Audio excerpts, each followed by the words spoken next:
Hi friends, ప్రతిరోజు తప్పనిసరిగా ధ్యానం చేస్తున్నారా? సత్యం, శివం, సుందరం. పార్వతీదేవి, సరస్వతీదేవి, లక్ష్మీదేవి. నువ్వు ధ్యానం చేస్తే నీకు సత్యం ఏమిటో తెలుస్తుంది. ఎప్పుడైతే నీకు సత్యం తెలుస్తుందో అప్పుడు అంతా శివమే అని నీకు అర్థమవుతుంది. ఎప్పుడైతే నువ్వు అంతా శివమే అని అర్థం చేసుకుంటావో అప్పుడు నీ జీవితం సుందరం అవుతుంది.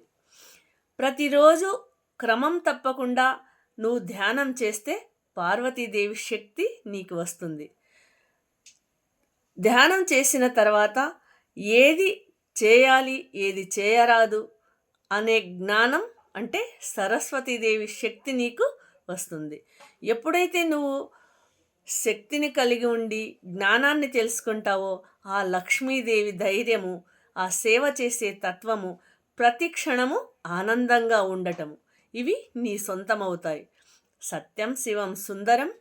పార్వతీదేవి శక్తి, సరస్వతీదేవి జ్ఞానము, లక్ష్మీదేవి ఆనందము నీ సొంతమవుతాయి. ఇవన్నీ నీకు తెలియాలి అంటే, నీకు అనుభవంలోకి రావాలి అంటే, నీ జీవితం ప్రతిక్షణం ఆనందమయం కావాలి అంటే క్రమం తప్పకుండా తప్పనిసరిగా ధ్యానం చేయాలి. ప్రతిరోజు ధ్యానం చేయండి, ఆనందంగా జీవించండి. Thank you.